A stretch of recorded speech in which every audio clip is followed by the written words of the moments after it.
Welcome back to the Slice of Empathy podcast. In today's episode, we are joined by Urmi Hossain, who brings an exciting conversation about navigating life in our 30s and debunking popular myths. She is a blogger, YouTuber, self-published author, and social media lead for the Victoria chapter in Canada.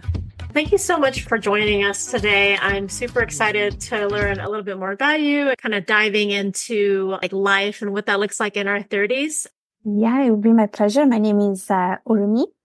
I am based in Montreal. I work in the financial sector, but I also have a lot of side projects.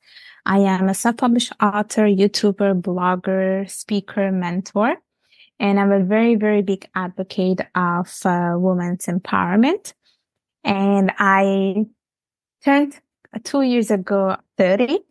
And I would say it was quite a challenge to be mentally prepared for the 30s. But I can say definitely that 30s is not that bad as we often think. So that's why I'm here, just to share my experience with being 30 and how we can embrace it rather than see it as a negative thing.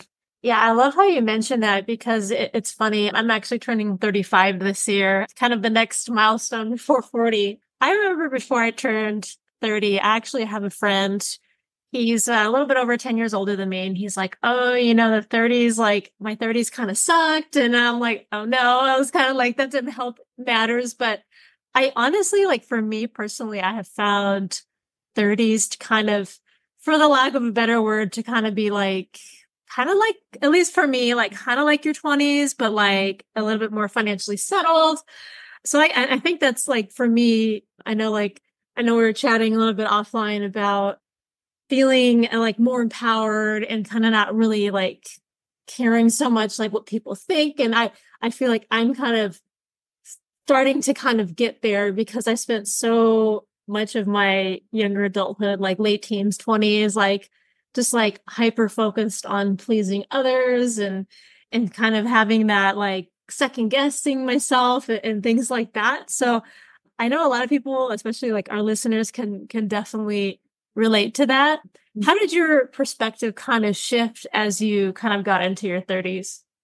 So I used to ask one of my bosses because I had a boss who was 5 years older than me.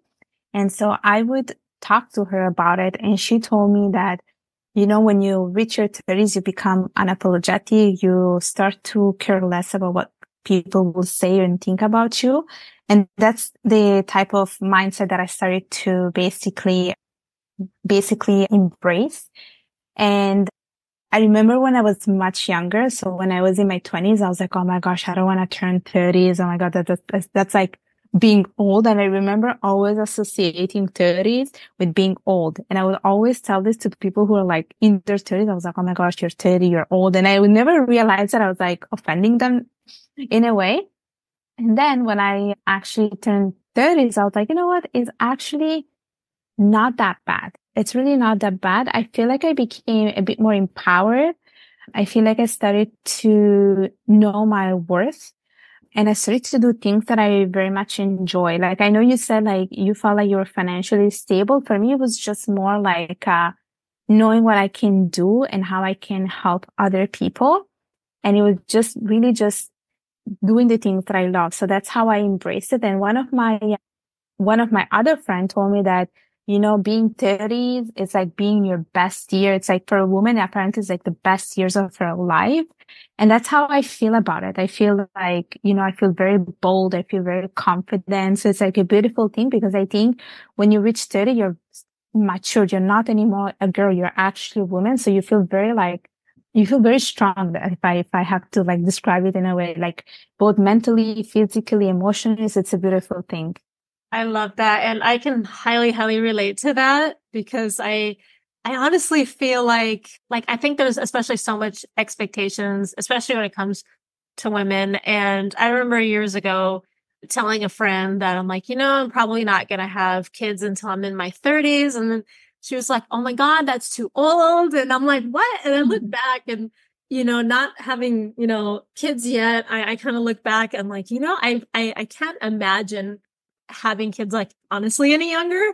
I know for everyone it's different, but as I kind of look at that now, like it's kind of crazy because I'll probably be like probably close to 40 by the time that happens. And I know that there's like people will probably be like, "Oh my God, that's really old." And and I kind of look back on that a little bit because also when I kind of hit my 30s is when I really started being able, for many reasons, like being able to travel. And of course, finances also kind of impacted that. But I hear a lot of folks will say like, oh, it's like the 20s is like the best time to get everything done before you have a family and settle down. And it's funny because I feel like it's kind of working a little bit reverse for me because my 20s, I don't know, pretty broke for a lot of that time trying to figure out my career. And there was like no way I could like even consider like travel or kids at that time. And so I think it's an interesting perspective because I know like a lot of people, it's like either you travel like when in your 20s or or you have to wait until you're retired. And so I think for me, being able to kind of also, as you mentioned, kind of like be like unapologetically yourself, kind of like follow like your own passions and dreams, regardless of whether people are kind of thinking. And I feel like I'm finally kind of landing in that category to being a little more true to myself and like my wants. And people, of course, are going to have their opinions, but there's nothing really you can do about it. Yeah.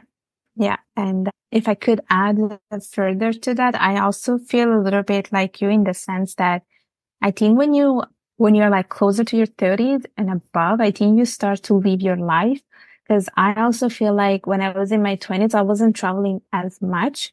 And I feel like in a way, like I was missing out. And now that I'm like in my 30s, I'm like, you know what? I don't want to wait until I retire to travel and enjoy my life. I want to do all of these things now. And I started to think more about the present rather than just being worried about the future. I think that also changed a little bit my perspective about like how to do things. Why should we wait tomorrow when we can do things right now? So I also like, for instance, I travel a bit more now. I don't wait for like, a certain age. I don't wait to retire. I don't wait for like to stop working before I go to travel. I just do them as things come. And I do like to think of it like, YOLO, like you only live once. So I like to live the day like fully each day.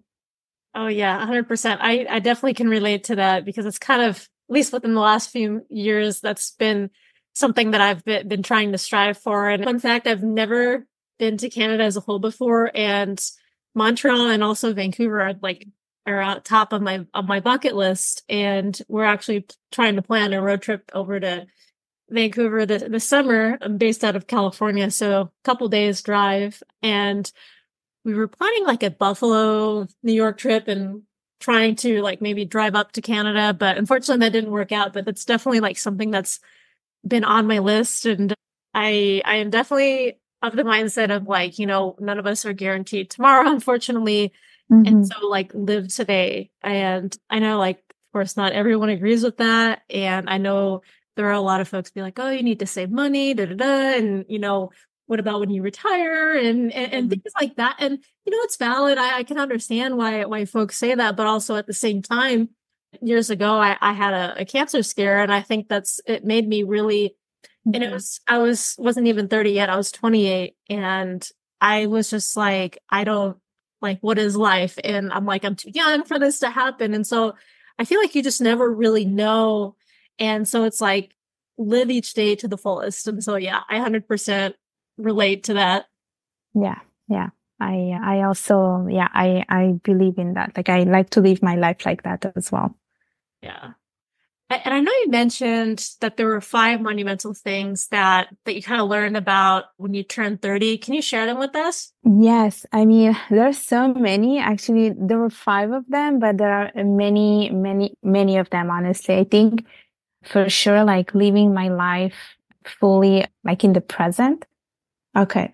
Yes. So yeah, I do want to share some of the 5 most important things that happened to me when I reached 30. First of all, I think when we are in our 20s, we do have like a very big circle of friends, right? Like we just want to have as many friends as possible. We want to be part of like, the cool gangs and things like that. But when you reach 30, I think that circle of friends just shrinks. And that's when you start to realize the importance of quality over quantity. And true friends, the people who are meant to be in your life, they will stay there forever and they will always be cheering for you. Whereas those people who are not meant to be, they will just go. And I think you have to learn to accept that there are, people who are just will be part of our life, but they are just few chapters of our book. And there are people who will be there from the beginning to the end of of the book. Basically, that's how I like to do the analogy. So that's the first lesson that I learned, which is people come and go and you care less about those that do not stay. The second thing that I learned is that when we are in our 20s, for instance, we are basically still kids in a way. We are students. We are trying to finish school, trying to get a job. And basically that's how life is. Then you get married and things like that. But one thing that I learned is that even though you reach your 30s and you think that, learning should stop, I think learning doesn't really stop, and you have to take this approach of being a lifelong learner. And that's how I like do my thing on my daily life. I think, people think that you are in your 30s. Why are you still studying? But honestly, 30, 40 or 50s, you can study as long as you want. And I have met amazing people, even in their 60s and like 90s, who keep learning and they keep studying. And I think that's the beauty of life, is that studying or learning doesn't have to stop once you're out of university. It continues. And I think it should always be like that. The third thing that I learned is that you have to put yourself first. And it goes back to what you just said, which is, I think we're brought up in this world in a way that we always have to please people. And I think this affects us more as women. Like we are taught that, you just have to please people. You have to say yes to like whatever you're being asked. But I think when you reach your 30s, you start to learn that you are also important and that you matter. So you start to put your priorities before everyone else, and you start to think a little bit more about yourself, and you start to put boundaries, saying no when, it doesn't align with your values. It doesn't align with your goals. And there is nothing bad with that, because I think like we cannot make everyone happy. And I think that if you want to make people happy, it has to start with yourself first. You have to take care of yourself. You have to take care of your mental health first. You have to take care of your needs, your wants first. And once you're able to take care of that, then you can spread happiness. Because I do think that if you're always about, making other people happy, then you're neglecting yourself, and you don't want to do that. And the fourth lesson that I learned, which is basically what we have just talked about, which is life is all about building experiences. And I think this comes from the fact that when we are in our 20s, we just want to buy we want to buy the coolest thing. We want to be like in trend. So we buy like expensive things, expensive clothes, bags, shoes, and things like that, because we want to stand out. But I think you start to realize that really life is about enjoying the moment, traveling, building experiences, meeting people, seeing different countries. And that's how basically you become richer. And it's not the materialistic things. It's really about the experiences that you build.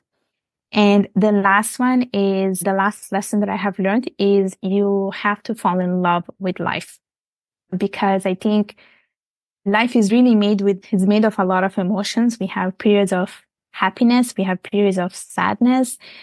But really, you just have to be able to see the positivity in the negativity. And really, I do think that if you take that approach in life, where you see things around you not as bad as you think they are, I think you can always move forward and be able to, appreciate the little things in your life. And some of the things that very much I enjoy, for instance, like, taking a walk, looking at the birds, looking at the trees. These are really like nice things to do.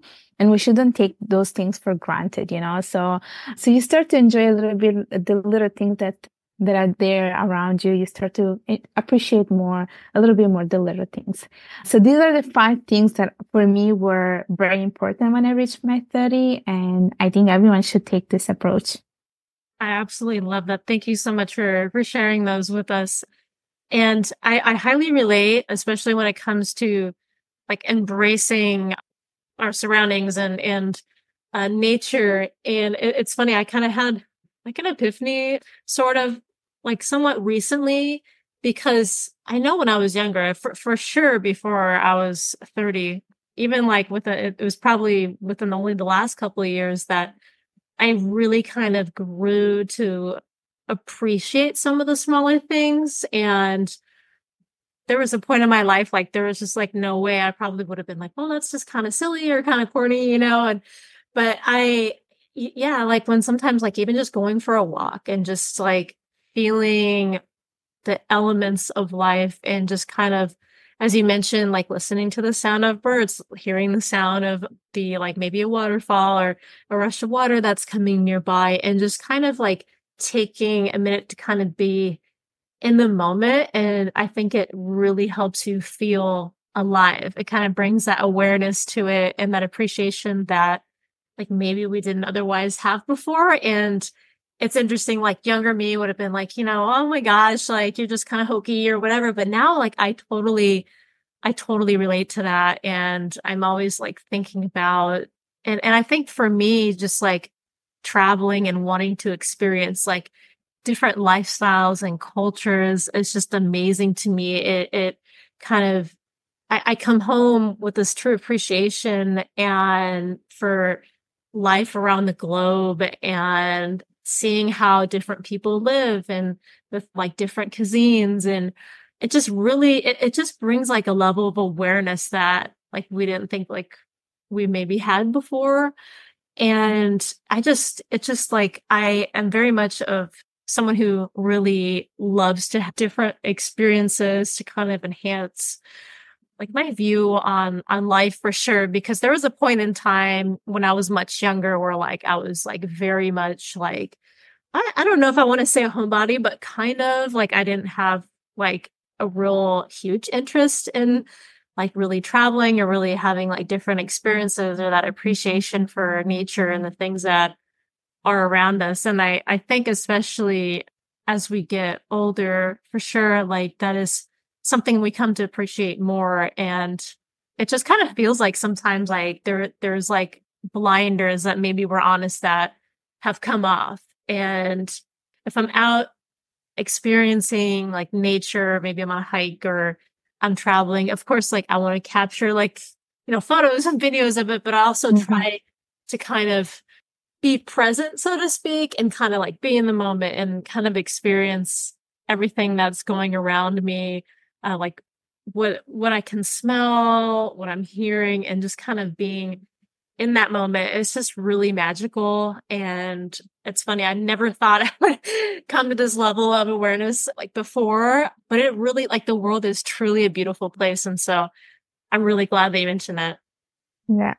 Yeah. I agree with everything you said. Like, I think there are some activities that we enjoy doing when we are a certain age. Like a little bit like you, I do very much enjoy hiking, taking pictures of those things, being fully present. It's like a mindfulness activity.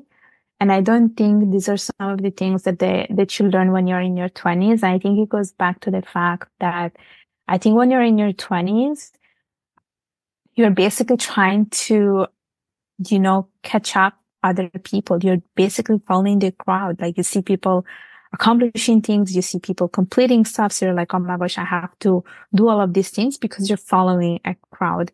Whereas in your 30s, you're like, you know what? Why did they even do that? Like, why was I caring so much about, having a high paid job, or why was I caring so much about the promotion, things like that? I think you really learn who you are in your 30s.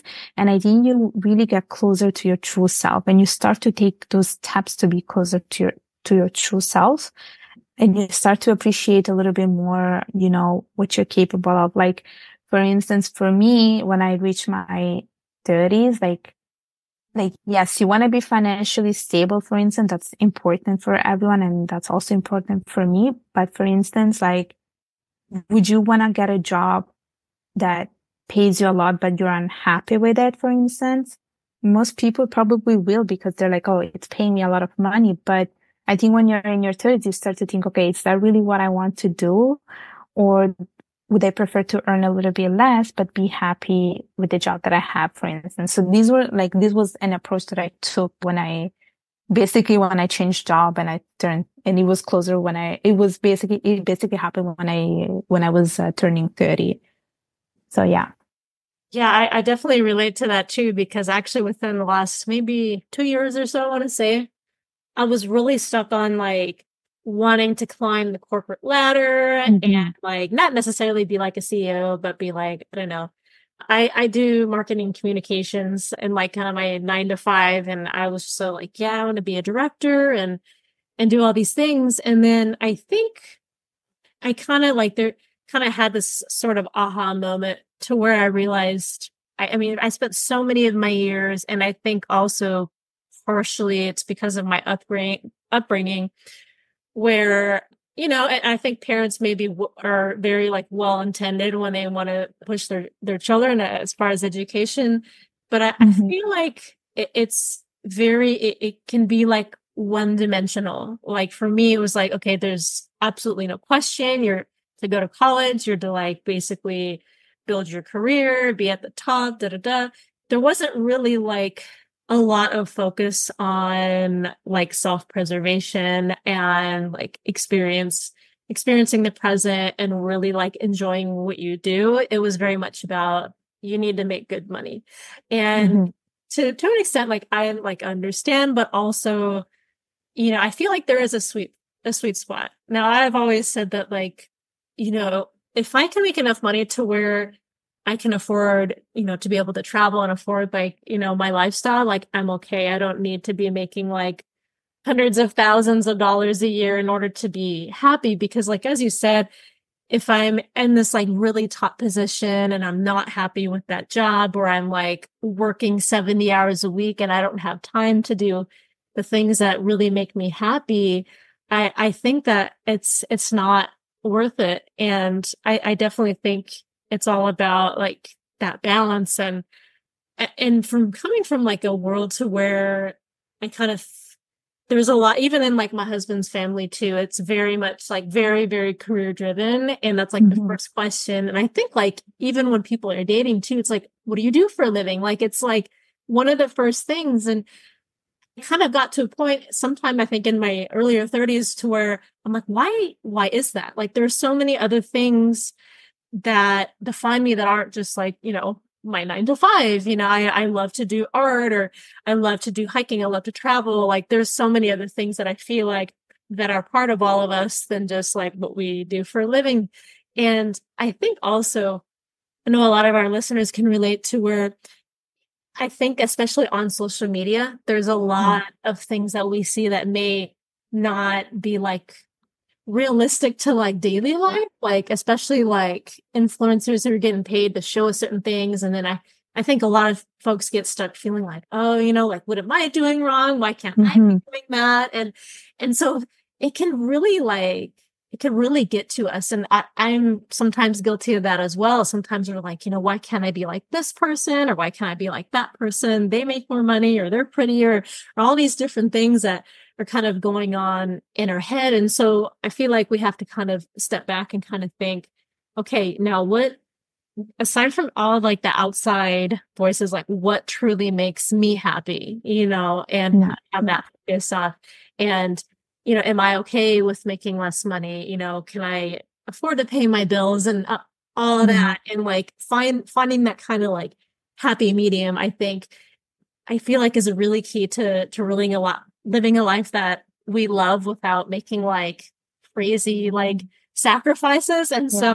I feel like I'm kind of at that point where I'm like, okay, well, yes, it would be nice to make money, but also like if I don't have time to do things that I truly enjoy, like Hmm. Is it really worth it?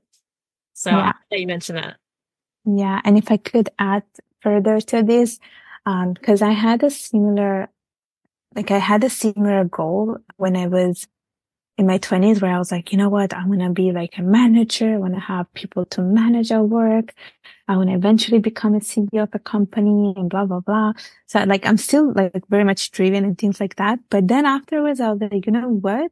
I really don't want to do any of these things because I don't want to be sucked into, the corporate job and not be able to fulfill my passions and fulfill my goals, my other ambitions that I have in life. And so that's what I started to draw a little bit of a line and put a boundary where I was like, is this really what I want to do?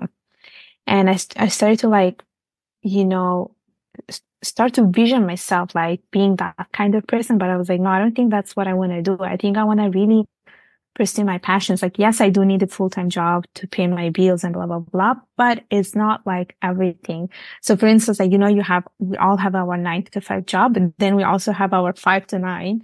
And for me, that's fundamental. It's like, yes, like my identity, I don't want my identity just to be associated with my daytime job. Like I want to be associated with these other things that I do in life, which are very important for me because they align with who I am. They align with my values. And so you also start to draw basically a line between, okay, what's really important and what do I want to do? So I think you also start to reflect a little bit about your life. And I think it comes with age. I think it comes also with maturity, and probably it happens when you are closer to your 30s because you somehow know what you want to do with your life. So Yeah. And I think for me, that's kind of when I really started having the realization of like what I want out of life and like feeling comfortable in saying that out loud. Like, I really love my job, but I also really love to travel and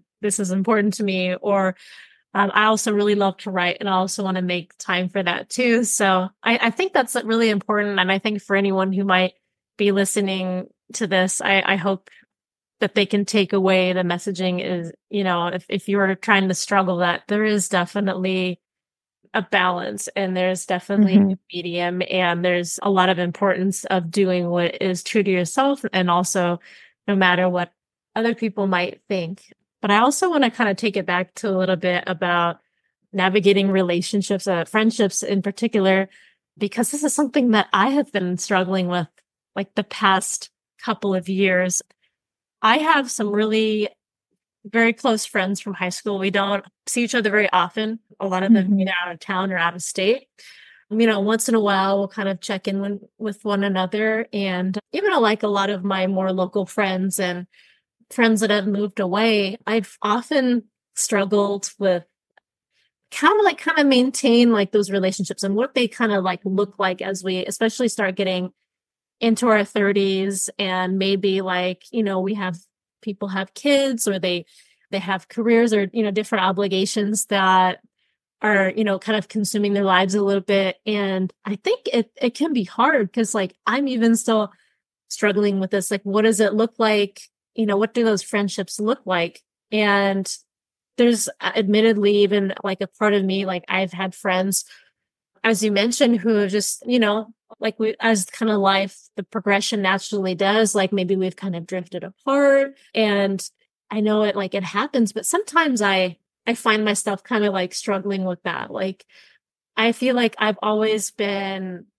really valued my friends and always have made a big place for them in my life. And so kind of like when those friendships sometimes fade over time, with the different changes in our lives, it's like, oh, it's just like sometimes I find myself like kind of really mourning that a little bit. But also mhm, realizing that this is a part of life. And I feel like I think a lot of people probably can relate to that, especially like when you get even into maybe like your later 20s, you're done with school and, as life kind of does, like you don't have that, like you're not seeing each other all the time. And I feel like there could be some type of balance to that too. And I have friends who live all like over the country and in different continents. And we even like, even if we send in like a check-in like once every several months, and it's as the relationship kind of takes up as if like we like, just saw each other yesterday. And Mm-hmm. I think that's just really powerful. And that's kind of like when like that friendship is for life, even if Yeah. you're not communicating regularly. And I feel like also I am originally from the Bay Area, and I moved 2.5 hours away to Sacramento area about 10 years ago. And my husband and I, like, we were on meetup groups, like different types of like organizations to try and like make friends because we were like totally new. We didn't know anyone. And I feel like it was maybe a little bit easier then, but now like my husband's 40, I'm in my mid 30s. It gets really hard to kind of make those relationships compared to like when we were in school or different things like that where we're seeing folks every day. And so would you maybe have any words of advice to maybe anyone who might be struggling with that kind of thing and maybe navigating that? Yeah, I basically agree with everything you said, and I was just talking about this with one of my colleagues the other day. I basically told her that with friendship and relationships, as time goes by, it's really all about making an effort to keep this relationship. And I was telling her basically all of these things go in phases, meaning that, when you're in high school or when you're like in university, you hang out with the same kind of people and you become closer to them. But that's because of the circumstances. And as soon as you're done with university, those relationships, they don't really stay because you're not in contact with them. You're not making an effort to see each other.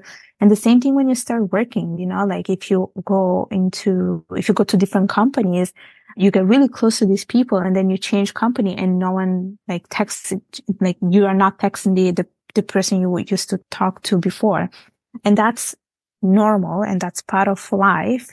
What I told her is really about making an effort, of, checking in with the person, going out with the person, you know, inviting your friends over, getting together maybe, every 6 months. Like it doesn't have to be a thing of every day because everyone gets busy with their life. And especially once, you become much older, it becomes much harder to build a relationship, but it's really about making that effort. And a little bit like you, I have friends all over different continents, and I moved from one place to another. So I always had found myself making new friends.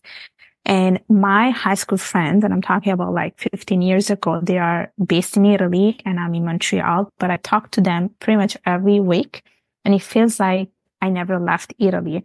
So it's really about making an effort, like you have to make time for this relationship and you cannot just say, oh, I don't have time for this. Because if you say, I don't have time for this, it just means that you really don't want to nurture this relationship. You really don't care about this relationship. So it's really about making the time to like seeing the other person, sending a voice note. And I can tell you this especially like I can tell you a bit more about this because I used to work in university with a bunch of like other people and we were a group of like 15 people. And I'm talking about like 10, 15 years ago. But I'm the only person in that group who basically like does get together every 6 months or every year so that we can like, you know, see each other for dinner and like catch up. Some people show up, some people do not show up, but I was told by one of my closest friends that I'm the person who I'm sort of like a glue because I keep together all these people. Like I'm keeping these relationships alive because I invite people to come to these events and we try not to lose track. We try not to lose each other because we are so caught up with our daily lives. So you have to make time for this relationships to work because it just gets much harder as you get older.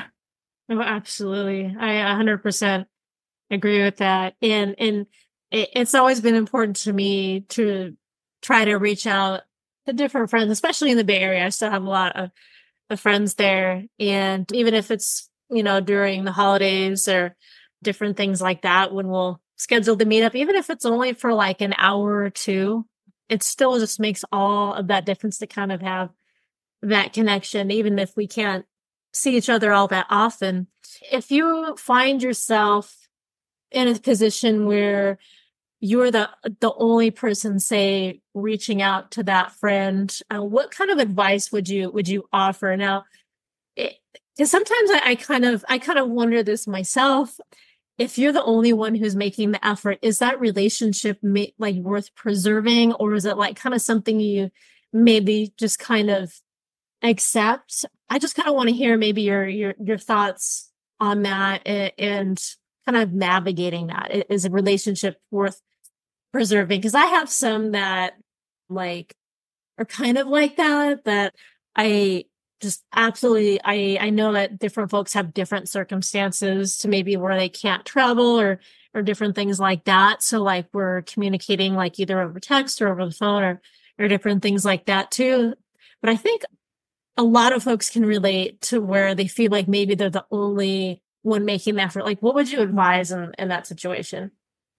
It goes both ways. Yeah. It's not a one-way street. It's a two-way street, because you don't want to be the only person making an effort, because then it feels like you're forcing the other person to be in the friendship or whatever. And I can tell you this, especially because I had a situation where I was the only person making an effort with this friend of mine. I would always message her. We would meet up and stuff like that. I would tell her about my life, what we're doing. We would basically catch up. And then suddenly one day, she just unfollows me from my social media, and she never messaged me after I messaged her. And I was like, you know what? That's when you realize who your true friends are and who's meant to be.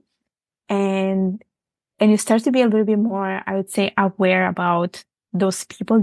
You also learn about who these people are.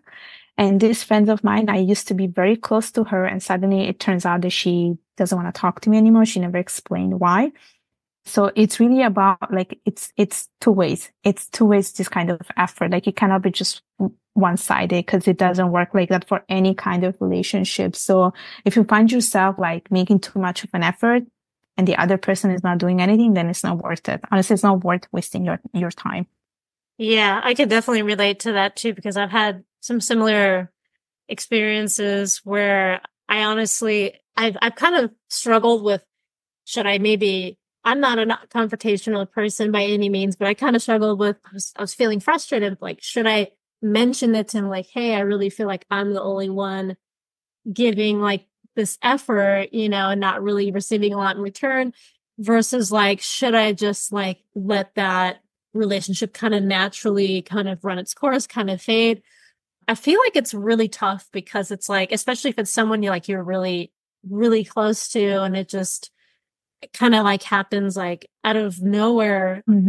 I had a similar situation years and years ago. It was when I was still in high school, but I was working at this job, and I had this coworker who I became really, really close to.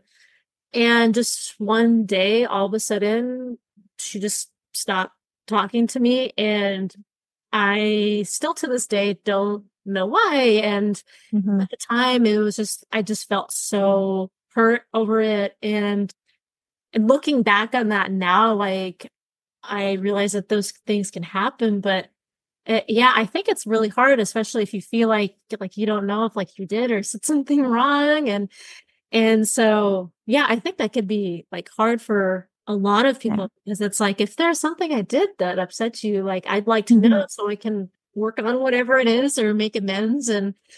But yeah, I think unfortunately there are just some situations maybe where there isn't really anything that we can do about it. And Yeah. I had a similar situation. It was this one where, of course, this friend of mine, I was super close to her, and like even during the pandemic, we made an effort to see each other, and we don't live far away from each other. And then when she suddenly unfollowed me, she stopped, talking to me. I was very hurt. I have to tell you this. I was very hurt because I cared for this relationship. And as I spoke about this with my coworker, I was like, you know what? Don't take it, like really don't feel bad about it.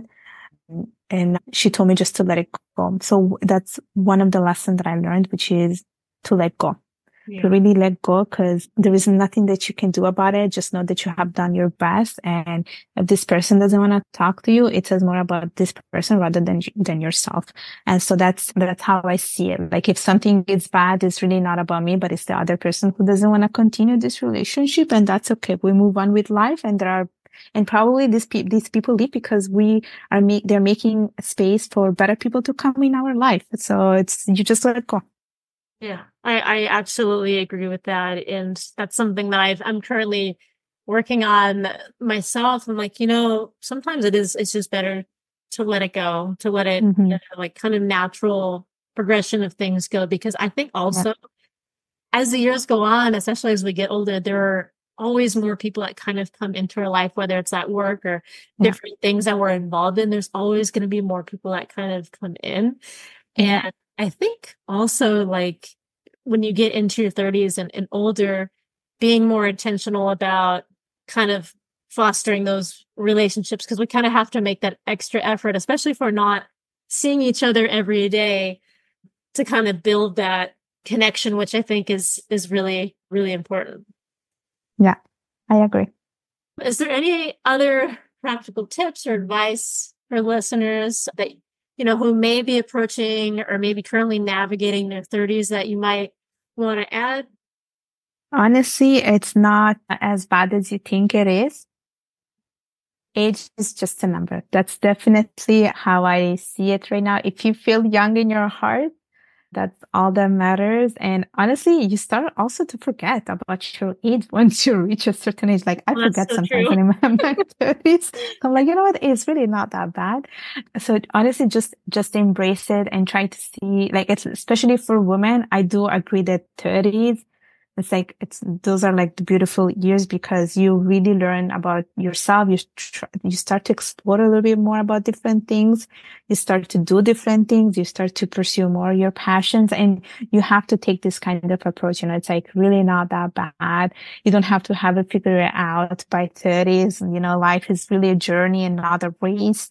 And at the end, everyone reaches a certain destination, but you're not supposed to be reaching, like we're not all supposed to be reaching the same destination. We're all meant to be doing something different. So just go with the flow. Oh, absolutely. That's beautifully worded. Couldn't have said it better myself, especially as we get older. We are always constantly learning, and there is no end point to that. We're always going to evolve and become better, more knowledgeable humans. So I absolutely love that you said that. And so yeah, 30s isn't the stop. We're gonna be continuously learning more and more about ourselves as we get into our 40s and 50s and beyond. Exactly. So I also want to take a moment, if you can maybe share with our listeners where they can connect with you. I think you mentioned you had a book published, right? Yeah. Okay. I, Yeah, you can share with our listeners where they can maybe pick up your books and follow you. yes. So my book is called Discovering Your Identity, a Rebirth from Inspirational Struggle. It's available on Amazon, and it's a book basically about me being a third culture kid. And I talk about a little bit about my life in Italy, being a South Asian woman. So there is that available on Amazon. I also have an Instagram account called Urmi. I also have my YouTube channel called Urmi Hossain, and I also have my blog called myways.com. Sorry, myways.ca. So, and I also have my LinkedIn account, which is called the Urmi Hossain. So for anyone who wants to connect with me, I'm available in those platforms. Awesome. I'll make sure I get those listed in the show notes as well. And I'll also make sure I'm following you. And yes, I really appreciate you joining us today. Thank you so much. I absolutely loved our conversation and loved your insight. Thank you.